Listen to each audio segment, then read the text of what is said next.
Hello everybody, today I'm going to cover a few tips and a little maintenance and maybe some buying tips and all out there for the John Deere round balers. So if you would watch this video, maybe it'll help you out if you're out there shopping for a baler right now, you're getting yours ready for the season, you're new to hay baling or anything like that. Maybe I can share a little advice that may help you out. I'm going to start from me getting this baler out from it being stored all winter, pulling it up right here, and we're going to do a little walk around on it until it gets to this point right here where you see it standing here open now. So stick around, and I appreciate you watching this video. I think I about got it right there. Let's go see. Yeah, I think I backed right up on that. That's not bad. Talking on phone, and look at this. Watch this. Watch this. Boom. Perfect. Well, I'm gonna get this thing on hooked up. I tell you what is hard on this thing is this constant velocity joint right here. This big bad boy, it is super heavy too. Let me get these hydraulic hoses, move it out of the way. Yep, this thing here, it weighs a ton. Resting on that jack, you don't see it.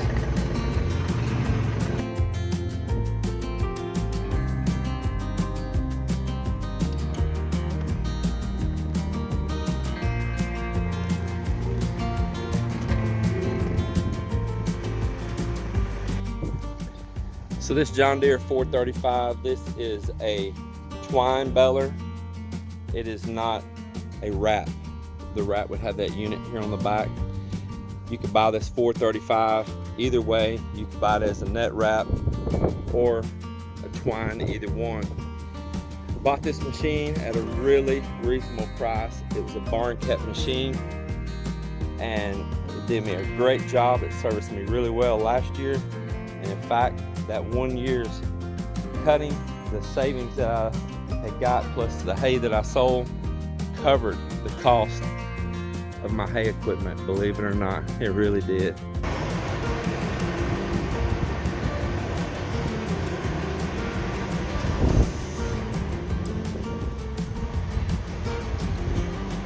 So this is the hay baler opened up right here. In this position here, when you open it up, normally it would have a round bale of hay in this area right here that would kick out of there.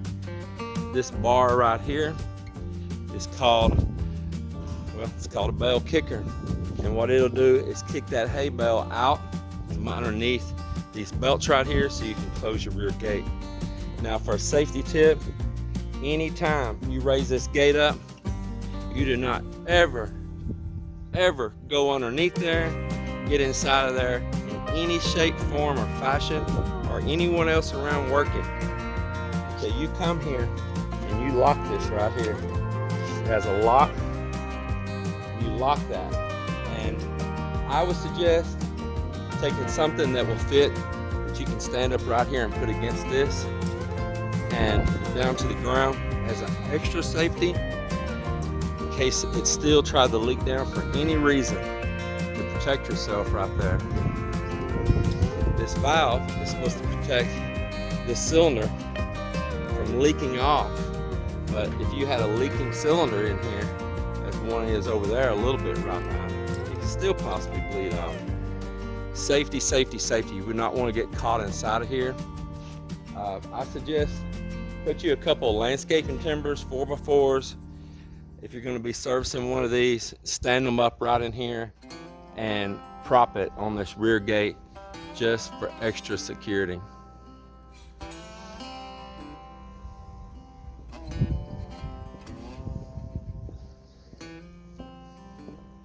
This is that cylinder. See, it lifts that rear gate up. There's one on each side. What I'm talking about getting in here and running it is stuff builds up on that roller in there. Just setting during the winter, it wouldn't matter if it was indoors. That slick, shiny, raw steel is still going to get a surface rust to it during the winter. Now, one thing I did in here on this, when I put it up this past year, you see all this black. I bought some cheap Walmart spray cans And before I winterized this, and look here, it really worked out well. See all this painted black in here? Before I winterized it this past year, or when I, actually let me reword this. When I was winterizing it this past year, I bought a bunch of cheap cans of like Walmart paint. And I got in here and sprayed all this raw steel. If you're wondering why it's raw steel, it's because it has hay constantly rolling and polishing up against it. And what'll happen is eventually that metal will pit and rust out, and all the inner side of your hay baler in here will be destroyed. In fact, this one here's got some little thin places on it already that I can patch.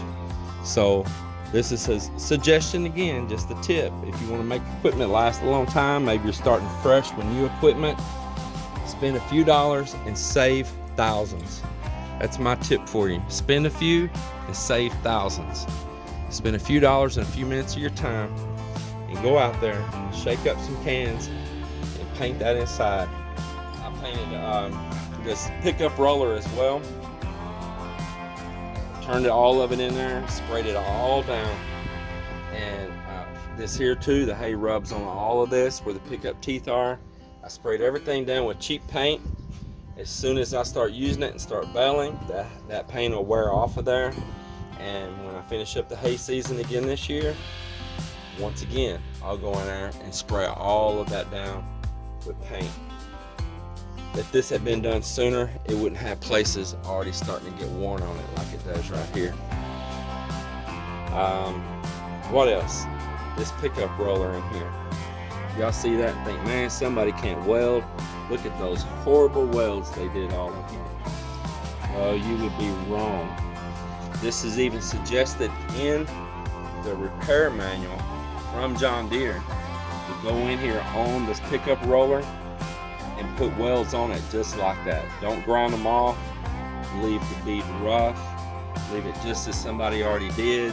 Do all of this, and the reason being so it will grab that hay and pull it in. If you make it all slick and pretty, it has nothing to grip onto when it starts pulling all that straw and hay in. So if you see one been welded on like that and you go to look at it and you think, man, somebody did a really botched up job welding on this machine trying to patch it up. Well, you would be wrong, because that is done intentionally and that is per specs from John Deere themselves to do that.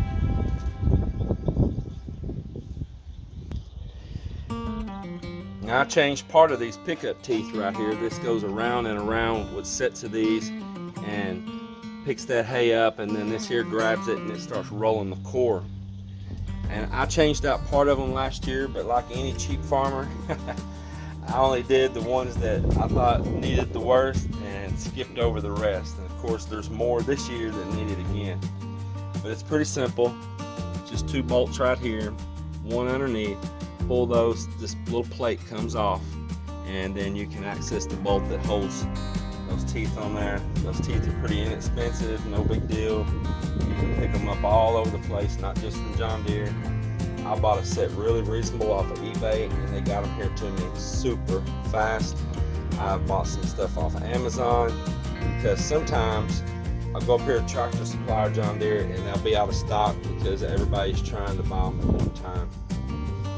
So I got a pretty good deal getting them online. If I find that link that where I bought them, I'll share it to you in case you got one of these hay balers and you're looking for those pickup teeth.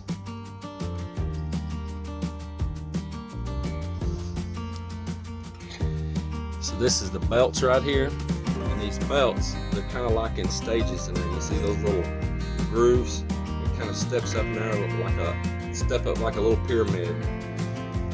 As these get wore down, once again, they don't grip the hay good, and it won't roll as tight and good as a bale, you know. And these belts, like anything, like a car tire, any kind of rubber, if they're left out in the sun, especially that hot summer sun, and they start weathering and deteriorating, you're going to eat up some costly belts really fast. So this is another reason for this barn and the importance of keeping these belts soft like this and in good shape. A lot of these belts will have a date on them.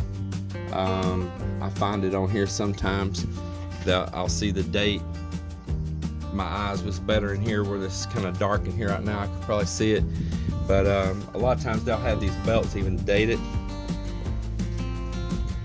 I don't see it there, but it's another thing you want to look for is how much wear there is down in there. If you don't see a lot of staging in there like that, they're probably pretty warm belts.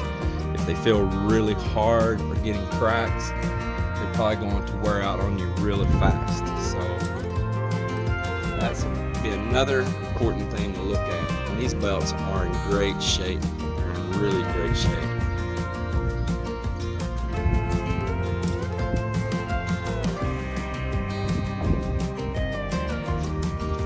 This rope right here going in, this is so if your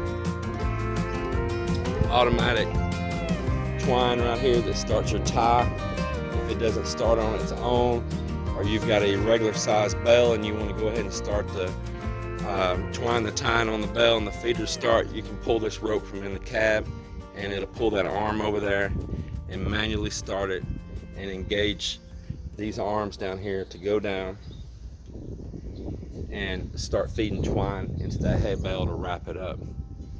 Maybe for some reason you got a full bale in there and the machine malfunction and you need to go ahead and get twine on that bale. Once again, you can pull that, get it done manually, and kick your bale on out, and then maybe get in there and find out what the problem is, why it didn't start. There's a cylinder right here. Right there is a cylinder that operates this. Let me see if I can get this better for you. You can see that cylinder there. That cylinder right there is what operates the feeder twine for the bale.